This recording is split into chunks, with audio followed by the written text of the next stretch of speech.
안녕하세요. 디비즈움의 중분 스냅샷, 그러니까 인크리멘탈 스냅샷을 소개해 드리도록 하겠습니다. 중분 스냅샷에는 두 가지 중요 포인트가 있습니다. 바로 충돌 관리와 중단점입니다. 하지만 시간 관계상 이번 영상에서는 충돌 관리만 발표하도록 하겠습니다. 이전 영상에서 스냅샷과 스트리밍에 대해 설명드렸는데요. 스냅샷으로 초기의 데이터를 캡처하고 추가되는 데이터들은 스트리밍으로 캡처하는 것이죠.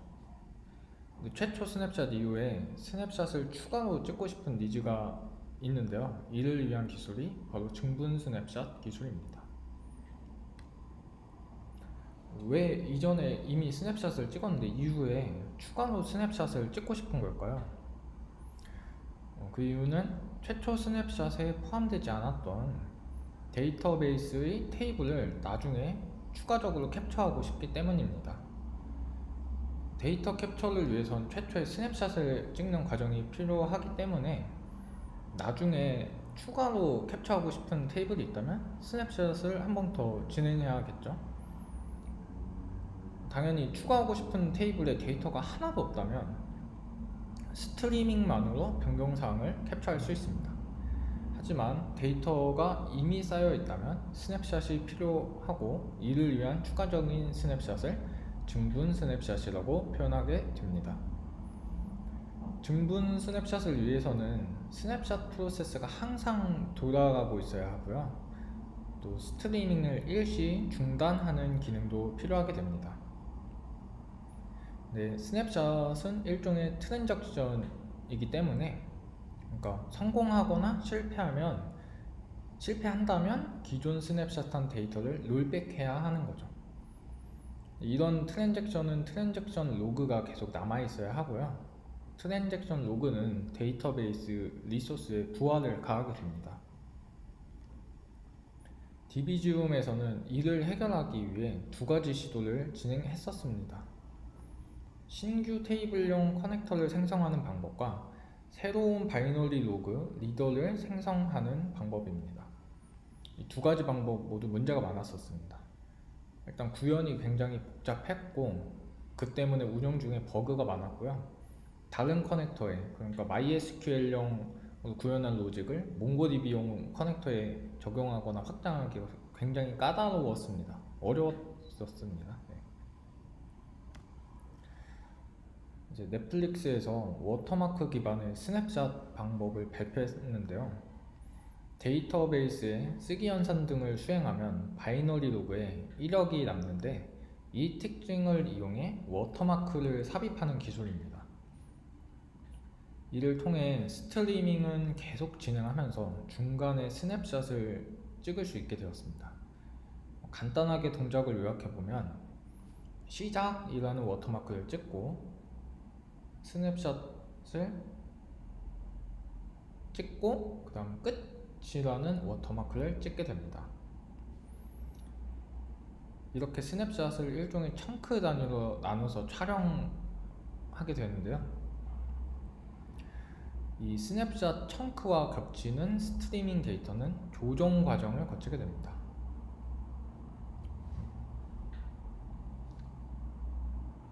그러니까 긴 트랜잭션으로 인한 데이터베이스 오버헤드와 스냅샷을 중단할 수 없었던 기존의 문제를 청크 단위 스냅샷으로 극복한 것이죠.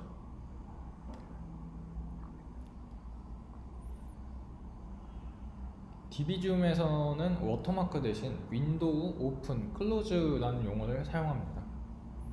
윈도우가 오픈되고 청크 사이즈만큼 스냅샷을 찍고 윈도우를 클로즈하는 것이죠. 그럼 충돌은 어떻게 관리하게 될까요? 충돌이란 예를 들면 청크 사이즈만큼 스냅샷을 찍었는데 동시에 해당 데이터에 수정등이 가해지는 경우입니다. 이러한 충돌을 바로 버퍼를 이용해서 해결하게 됩니다. 자세한 동작 순서는 다음과 같습니다. 먼저 윈도우를 오픈하고요. 청크 사이즈만큼 스냅샷을 찍습니다.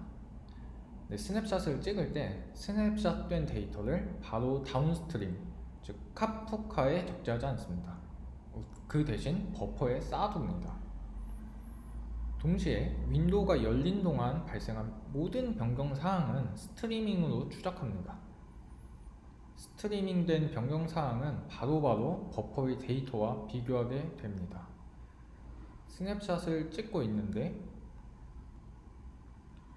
이 찍고 있는 테이블에서 발생한 변경 사항과 동일한 테이블에서 발생한 스트리밍 데이터인지 비교하게 되고요. 만약 스트리밍된 데이터와 스냅샷된 데이터가 같은 테이블을 봤다라고 한다면 이제 PK를 기준으로 비교하게 됩니다. PK까지 일치하면 버퍼에서 해당 데이터는 바로 삭제하게 됩니다. 그리고 스트리밍된 데이터를 우선적으로 다운스트림에 적용합니다. 이제 윈도우가 닫히면 마지막으로 버퍼에 쌓여있던 모든 변경 사항을 다운스트림에 적재합니다. 이제 예시를 들어 설명드려 보겠습니다. 데이터베이스의 한 테이블에 이미 K2, K3, K4라는 레코드가 존재한다고 가정해 봅시다. 여기서 이제 레코드란 아직 스냅샷 되지 않은 테이블의 로우라고 생각하면 됩니다. 그러니까 우리가 옮겨야 할 데이터인 거죠. 네. 윈도우가 열리기 전에 수행된 연산들은 다운스트림에 기록되지 않는데요. 예를 들면 K1 레코드가 추가되고 K2 레코드가 업데이트되고 K3 레코드가 삭제되는 연산이 윈도우 오픈 전에 수행된다면 DB에는 이런 연산이 적용되지만 다운스트림에는 기록되지 않습니다. 이제 이때 다운스트림이라는 건 카프카라고 생각하시면 될 것 같고요. 이 상태에서 그러니까 K1, K2, K4 레코드만 있는 거죠. 이 상태에서 윈도우가 오픈된 상황을 가정해 보도록 하죠. 그럼 이제 DB 지우면 K1, K2, K4 레코드는 바로 버퍼에 기록하게 됩니다. 이 스냅샷을 찍는 중간에 K4 레코드를 삭제하는 쿼리와 K5, K6라는 신규 레코드를 삽입하는 쿼리가 들어온 상황을 가정해보죠. 즉 스냅샷을 찍는 중간에 SQL 쿼리가 실행되어 스트리밍 된 데이터와 스냅샷 중인 데이터 사이에 충돌이 발생한 상황이죠. 이때 DB지움은 레코드의 PK를 기준으로 충돌을 해결하게 됩니다. 버퍼에 쌓인 레코드와 스트리밍 된 레코드 사이의 PK를 비교하게 되고요. 이 상황에서는 K4 레코드가 버퍼에도 존재하면서 스트리밍도 된 충돌 데이터인 거죠. 그럼 DB지움은 버퍼에 쌓인 K4 레코드를 그냥 버립니다. 그리고 K4 삭제 데이터를 다운스트림에 전송해 버립니다. 신규 레코드 삽입했던 K5, K6는 충돌이 없었으니 바로 다운스트리밍으로 스트리밍 되고요. 이제 윈도우가 닫히고 버퍼에 쌓인 데이터를 카프카로 전송하게 됩니다. 이렇게 DB지움은 청크 단위로 스냅샷을 진행하면서 충돌을 해결하게 됩니다. 좀 복잡했는데 오늘 영상을 요약해 보도록 하겠습니다.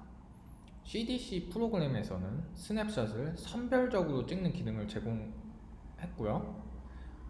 하지만 최초 스냅샷 이후 추가적으로 스냅샷을 찍고 싶은 니즈가 있었습니다.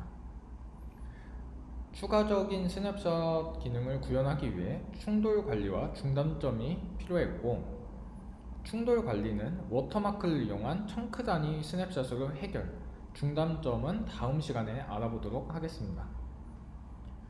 그럼 다음 영상에서 스냅샷의 중단점으로 찾아뵙겠습니다. 감사합니다.